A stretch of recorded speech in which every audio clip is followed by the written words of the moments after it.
listeners, welcome to the Bucknuts Morning 5 here on Wednesday, September 6th, 2017. I am Dave Biddle, and I'm joined by the People's Champ, Matt Baxendell. All right, let's get right to business, my friend. Number 6, Oklahoma at number 2, Ohio State, 7:30 p.m. on Saturday, televised by ABC. College game day will be in the house. Buckeyes are favored by 7.5 points. Bax, how do you expect this showdown to play out? All right, so I keep coming back to the big picture, and it's this simple to me. Last year, Ohio State went on the road at night in a game delayed by storms against a very good Oklahoma team that at the time had Joe Mixon and Samaje Perine at tailback, right? Fast forward a year after OSU won that game by 3 touchdowns. Fast forward a year. Ohio State is now going against Oklahoma at home at night here, and Oklahoma's tailbacks that I just mentioned are being drafted in every fantasy league in America. Their current running backs nobody really knows much about.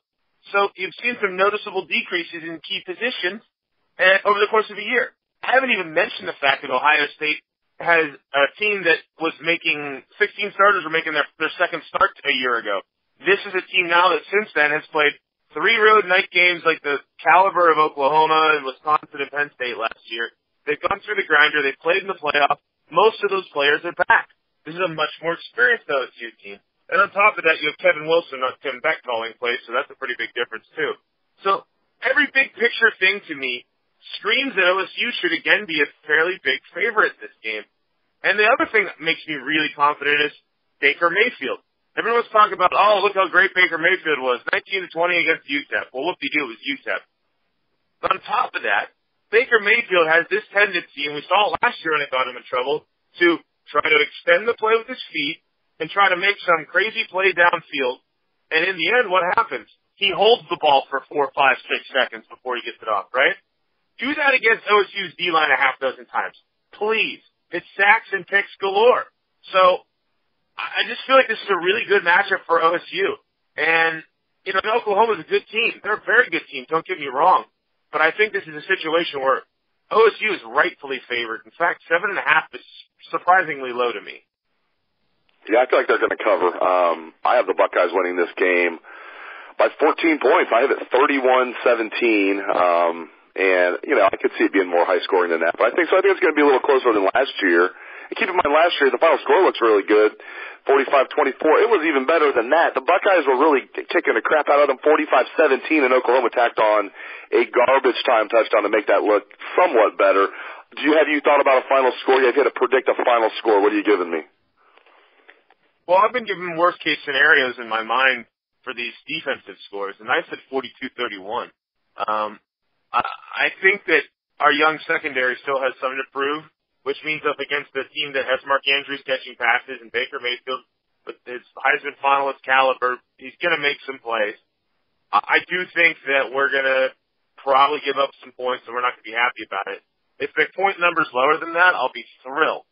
But on the flip side, this is a Big 12 defense, and I had a legitimate half-hour discussion with somebody's football opinion I respect very much over whether Oklahoma or Indiana had a better defense this year.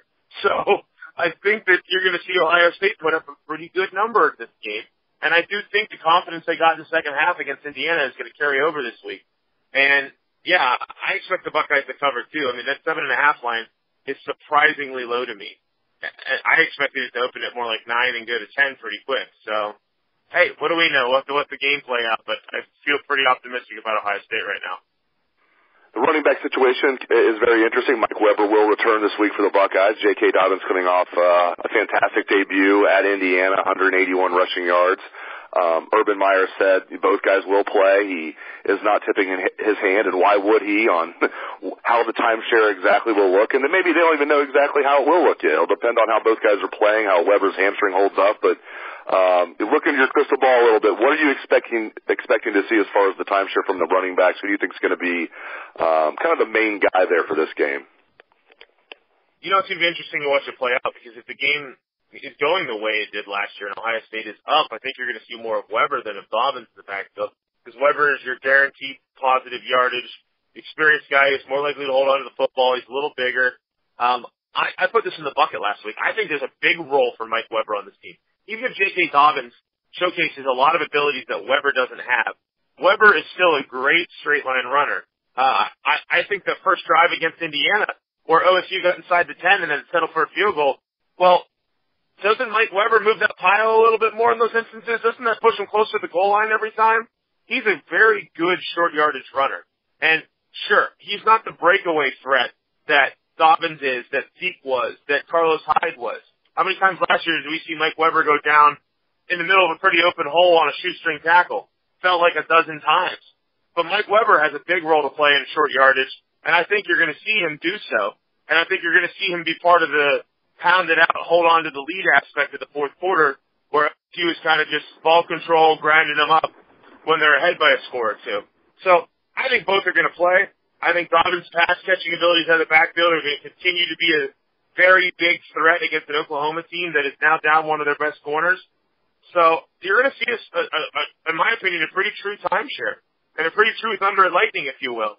And I'm great with that. I think that fits both of their current skill sets very well.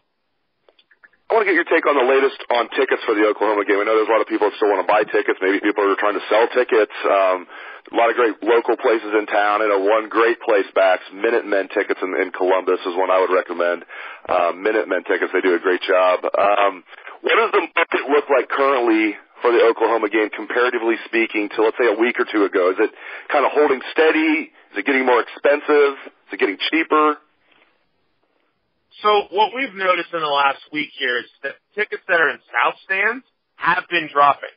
Like the ones in 31, 32, 33, 34B that the general public got that are non-student tickets, you're seeing those dipping. The face on all these tickets was $200 a ticket, right? Those ones in South stands, before you get charged fees on some of those big sites, not Minuteman, but I know like StubHub, for example, you'll see it at $1.65 and then you'll pay $1.95 or something, right? So all in right now, if you can get a ticket for $180 a ticket, you're in pretty good shape, unless you're getting student tickets, which of course are way cheaper, but you have to have the ID. The tickets that are in C deck, the tickets that are in A deck, they've dipped a little bit, but they appear to be going back up as the market's clearing out some of its inventory. There's a lot of people who have been waiting and playing poker, kind of looking at the market saying, I can't buy yet, I'm not buying yet. I do think the next day or two, you're going to see that market go up a lot more, because a lot of people who are selling tickets online, their tickets are hard copy tickets and the shipping window is going to be closed on them. So you're going to see those go off the market. So I think if people are looking to buy Oklahoma OSU tickets, your cheapest time is probably going to be Thursday at latest, because you've seen a couple thousand tickets clear out of the market this week. I think unless you're looking at those South stands cheap as you can get them tickets, I probably look to get mine on Thursday. That seems to be the ideal window for price. Makes a lot of sense. I always advise people to wait, as close to the game as possible, although there are times maybe you want to go buy them 2 days ahead of the game. I don't think you should be buying tickets, in most cases like a month before a big game or 3 weeks, because usually they go down. So that makes a lot of sense. Get your tickets by tomorrow if you're still looking to get them. If you're trying to sell them, you better get on that too. Hey, before I let you go, this Ezekiel Elliott situation, it's like one of the strangest situations I have ever followed, not even in sports, just in life. It's just one weird thing after another. The latest is the suspension was upheld, the 6-game suspension. Now, Ezekiel Elliott, his legal team already filed a temporary restraining order against the NFL to make any decision that came down null and void. But it sounds like legal analysts are not giving Zeke much of a chance here. They're using the Tom Brady situation as precedent, saying all of this is in the collective bargaining agreement. You're not going to have a judge that's going to, say that is null and void. What is your take on this very weird situation? Is Tiffany Thompson Roger Goodell's niece? I don't know what's going on here. This is one of the strangest things I've ever seen. I keep coming back to the phrase witch hunt, because that's what it feels like it is. There's the NFL's own investigation. The only person who interviewed this girl, who interviewed her 6 times, wasn't allowed to have her input to Roger Goodell when he made his decision, and her conclusion was no suspension because the girl's totally not credible, which is kind of the feeling the Columbus police got from the whole situation. So I think this is one of the more flummoxing things I've ever seen, because there's no real evidence that Zeke touched this girl, right? There's a lot of evidence that she was gold-digging crazy who went scorched earth when she realized that she wasn't going to be able to chase Zeke's NFL millions. there's proof that she was trying to get people to lie for her to say that Zeke touched her. In the end, I really don't know what's going on. Like, I think this is a culmination of the NFL was annoyed with the way he was acting in public, doing those knucklehead sort of things that weren't really suspendable. And at the same time, they were feeling all this pressure to, be tough on domestic violence for some of the other people we've seen. So I think they said, hey, let's make an example out of Ezekiel Elliott. He's really prominent, all this other stuff. Well, with him being from a big school, top rusher in the league, face of the Cowboys. Let's run him over and send a message to all those misbehaving players. Yeah. And right now, on merit, Zeke shouldn't be suspended. We all know that. It's insane. As for legally with the collective bargaining situation, the Tom Brady thing may have been a bit of a precedent, but guess what else is a bit of a precedent that hadn't been set yet? Brady never went fully to the Supreme Court. He accepted his suspension, right? So in this instance, the Brady thing, you could argue the NFL easily had jurisdiction due to the integrity of the game, blah, blah, blah, blah, blah. This fits into that nebulous commissioner can do whatever he wants window, right? So I won't be surprised if it's scorched earth the rest of the year for Zeke's legal team. And Zeke ends up playing this season like Brady did for a whole year while Deflategate was hanging over his head before any decision is made on whether he actually sits out. And if I'm Zeke, I'm going to fight this too. If I'm the Players Association, I'm going to fight it too. Because if it gets overturned in the Supreme Court, and you just won something that you collectively bargained away, you just want it back for your players. So, I expect Zeke to play this year, and I expect this to be a continued giant story that is going to sort of distract from the product on the field for most of the year. Yeah, I think this is just going to continue to get even uglier, and I think there is a very good chance he's going to play in every game this year. He's definitely going to play week 1 because, the decision on the appeal wasn't finalized till yesterday. So in the spirit of fairness, I say, okay, you can play in week 1, then you have to begin your suspension. But yeah, I think he's going to keep it in the courts, and much like Brady, he'll just, if he does serve the suspension, I think it'll probably be to begin the 2018 season. I agree with you. I think there's a very good chance he's going to end up playing this entire season, but it's not going to go away. I just don't see. I mean, maybe you're right. Maybe it'll go all the way to the Supreme Court. The way it's worded in the collective bargaining agreement, I don't know how, this suspension will just go away, even next year. So we'll see what happens. It's like the never-ending case. The NFL's investigation took 13 months. It's still going on. NFL season begins tomorrow.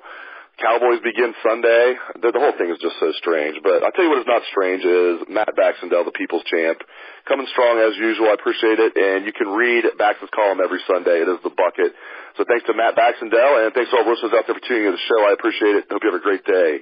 Tonight, after practice, around 6:30, we're interviewing Urban Meyer. We're interviewing some players and maybe a coach. We might not get a coach tonight. We're definitely getting the main coach, though, Urban Meyer. We might not get an assistant coach. That's up in the air, but we'll get some players. So keep it locked to Bucknuts tonight for what Coach Meyer and some of his players, and maybe one of his assistant coaches, has to say. Thanks again for tuning in to the show, and we'll talk to you tomorrow morning on the Bucknuts Morning 5.